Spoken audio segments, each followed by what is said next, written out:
Good evening, folks. It's Diamond with the Oppenheimer Ranch Project, bringing you a grand solar minimum update on Wednesday, December 6th, 12:37 a.m. Mountain Time, 2017.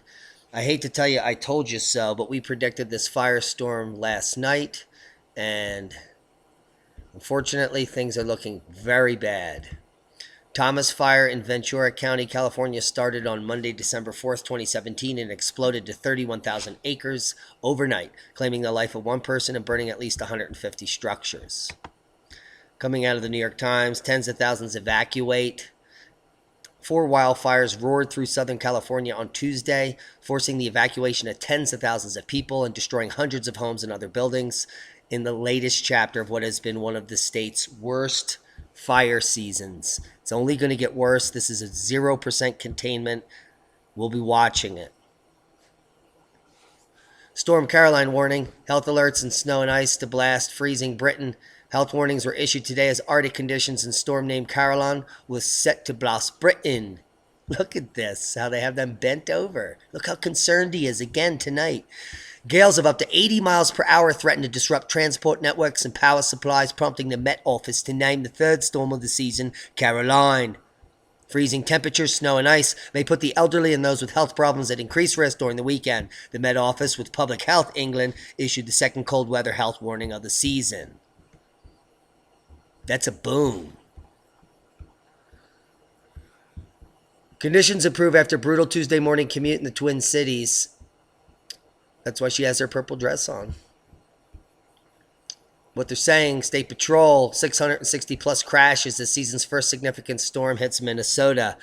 Guys, one of our subs in Alaska sent me an email today that the same thing's happening up in Alaska. It's warming up there and freezing at night, and it's impossible to travel, and there's lots of black ice. Now, we know that as it gets cold during these grand minimums, it gets warm up in Alaska.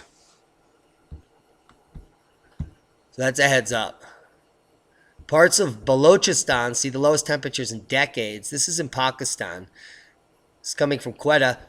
A spell of extreme cold has returned to districts in Balochistan after decades, with the lowest temperatures recorded in Quetta and Kalat, according to the Meteorological Department. We're talking minus 12°C after 31 years. That's a boom. European style. I have no idea what that is. But they get a boom up there in Balochistan. Official weather alert for extreme cold in Murcia. No, that's Murcia, southeastern Spain. It is not unusual for State Meteorological Agency Ahmed to decree yellow or orange alert status for the region of Murcia on account of extreme temps, but not in the cold direction. As dawn broke, the thermometers dipped to -7 in Yelga in rural areas. San Javier, an early morning low of -0.02. Bad news for vegetable farmers as this freeze hits the kohlrabi here. As we descend in the grand minimum, we're going to see these extreme swings. New Zealand weather, concerning start to summer to say the least. New Zealand is off to a concerning start to summer after some of the worst rainfall patterns in over a century. There was low rainfall and very dry soils. No rainfall was recorded in Orari for the first time in 120 years. Christchurch in Lincoln had 35-day dry spells. The highest temperature was 33, check this out, in Cromwell, and the lowest, -1.6, in Hanmer Forest. Sea surface temperatures can run up to 6 degrees above average in some areas. Talk about extreme weather, floods, thunderstorms, and lightning strikes. Heads up, New Zealand. We're waiting on a big quake there. Crop disease, road storms, and wet winter in Mid-South. This is for the U.S. 2017 was a host to an assortment of diseases in the Mid-South, corn, cotton, and soybeans, including corn leaf blight, southern rust, target spot, stem canker, septoria brown spot, and taproot decline. Now have lunch. Ugh. Grain quality price hit with predictions of wheat downgrade due to wet weather. This happened in the U.S. Now it's happening in Australia and Victoria, New South Wales. Lockstock senior advisor Stuart Timms said that there were reports of more than 500,000 tons of grain being downgraded. And this flooding could cause up to 1 million tons of wheat being downgraded from milling to feed. Grand solar minimum much? Strong eruption at Sheveluch volcano. Cosmic ray flux much? This is in the stratosphere, folks, 33,000 feet. And it's a boom. I don't know if you've seen the video, but it's awesome. After a long period of relative calm, a powerful explosive eruption hit the Kamchatka Peninsula.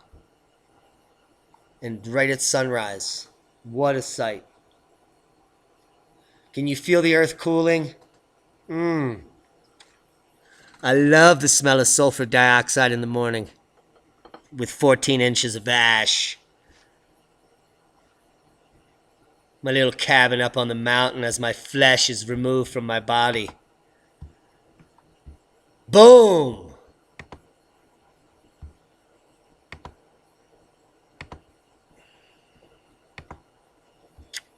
So I'll leave you links to this. It just began, and it'll probably continue.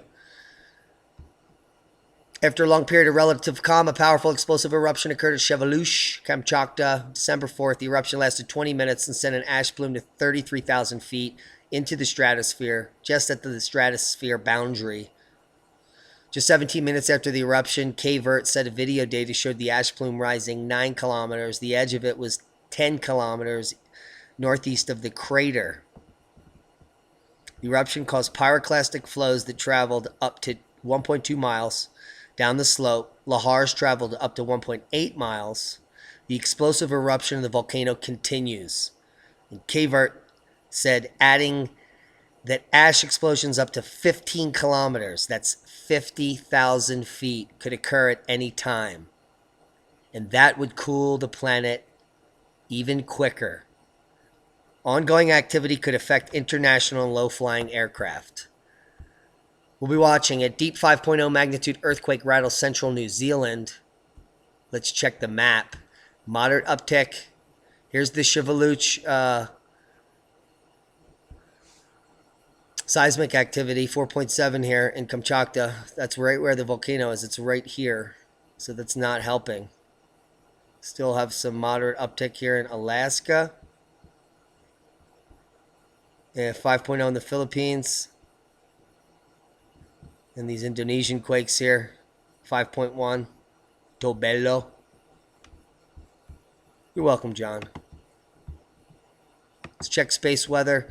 We were in geomagnetic storm today because of the northern coronal hole. Here was that KP0 period. We're going to go back into there soon. Here's the ramping up of the coronal hole speed from the solar wind. Guys, if you want to learn about space weather, I'll leave you this article coming out from the Watchers. It's about this solar storm that just took place. The title is Polar Connected Positive Polarity CHSS Sparks Geomagnetic Storm. A high-speed solar wind stream is affecting our planet today, causing G2 moderate geomagnetic storm. It tells you about co-rotating interactional regions. You can learn a little something.